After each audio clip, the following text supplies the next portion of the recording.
Un alto porcentaje de pacientes que han sufrido algún evento traumático son inmovilizados por los equipos de emergencia. En el tutorial de hoy vamos a ver las últimas novedades sobre la inmovilización.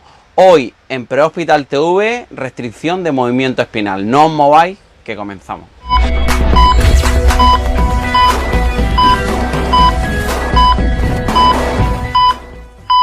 Durante más de 30 años al personal sanitario se nos ha ido formando en inmovilización preventiva de todo paciente que haya recibido un traumatismo.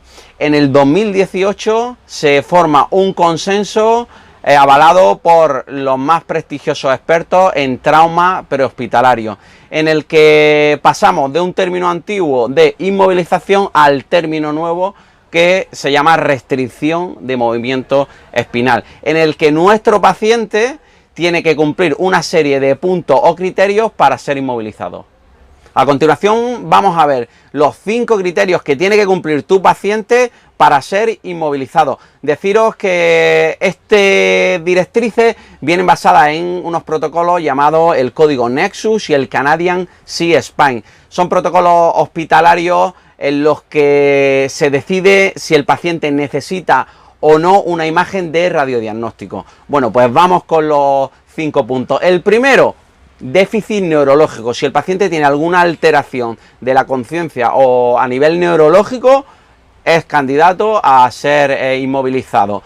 Dolor o alteración en la columna, por ejemplo, alguna hipersensibilidad, si tiene alguna déficit motor o sensitivo, etcétera, es candidato también. Si el paciente tiene evidencias de estar intoxicado por drogas, por alcohol o por medicamentos. Si hay la presencia de alguna lesión distractoria que le impida apreciar si le duele el cuello o tiene algún problema en la columna. Por ejemplo, un paciente con una lesión de fémur, una fractura de fémur, pues posiblemente el dolor del fémur no le va a dejar muy bien dilucidar si le duele el cuello o no. A eso se refiere con lesión distractoria. Luego, incapacidad de comunicarse. Si tenemos un paciente de una edad muy pequeña o un señor mayor o que tiene problemas con el habla, incluso problemas con el idioma. Bueno, pues estos serían los 5 criterios. Si cumple uno de ellos, el paciente debe ser inmovilizado. Pero si no cumple ninguno de ellos, el paciente no cumple criterios de inmovilización. El mecanismo de lesión no se considera por sí solo criterio para realizar una inmovilización, ya que tiene que ir acompañado de una valoración de la columna en busca de problemas o alteraciones sensitivas, motoras, alguna deformidad y algunos signos y síntomas que nos indiquen una evidencia de posible lesión medular. En cuanto a la recogida de los pacientes, como norma general, los nuevos protocolos nos hablan de que tenemos que coger al paciente en una camilla rígida, ya sea tabla espinal o sea camilla cuchara. Esta última es la ideal para pacientes en decúbito supino. Se sube a la camilla principal y se retiran, es decir, quitaremos la tabla y quitaremos también la camilla cuchara. Dejaríamos al paciente solo en la camilla principal con su collarín y con las correas bien sujetadas. En cuanto al tema de la inmovilización lateral, el manual lo deja un poco a la opinión del proveedor de cuidado. Nosotros apostamos por dejar puesto la dama de Elche y fijarlo con unas vendas o unas cintas adhesivas. La otra opción sería mantener un control cervical lateral durante el traslado. En traslados cortos de menos de 30 minutos, como norma general, trasladaremos al paciente con collarín sobre la camilla principal, con las correas ajustadas y la inmovilización lateral a opinión del proveedor. Como norma opcional, también entra en el protocolo hacerlo por este orden. Primero, con camilla de cuchara, con su collarín, su inmovilización de correa y su dama de Elche.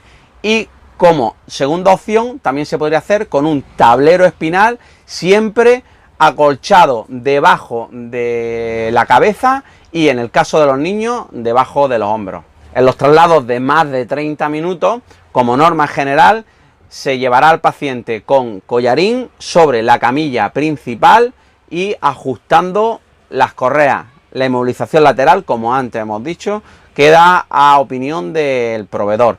Y como opción se puede utilizar la camilla cuchara con collarín y dama de Elche.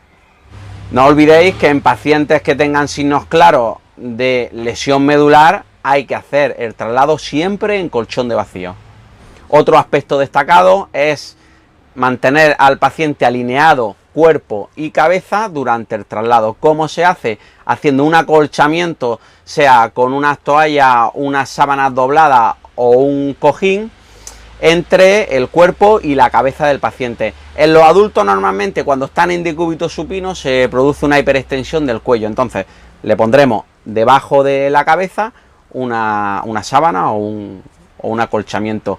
En los niños normalmente en proporción la cabeza es más grande del cuerpo y se produce una hiperflexión del cuello.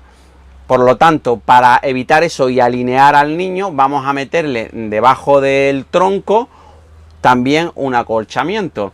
Esto va a permitir que los pacientes vayan totalmente alineados. Para terminar el tutorial y como conclusión, deciros que no se debe de abusar de la inmovilización de pacientes traumáticos que no esté indicada. Hay varios estudios que nos hablan de los perjuicios que puede desencadenar dicha inmovilización. Así que, bueno, tenemos que tener una inmovilización juiciosa que se ajuste a los criterios y no como medida preventiva. Pues muchísimas gracias, espero que os haya gustado estas novedades que os hemos traído en cuanto a la inmovilización.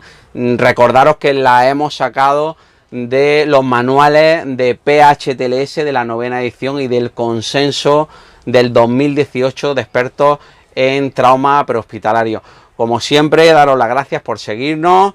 Tenéis que suscribiros a nuestro canal, compartir el tutorial si os ha gustado y como siempre, darle a la campanita. Chao.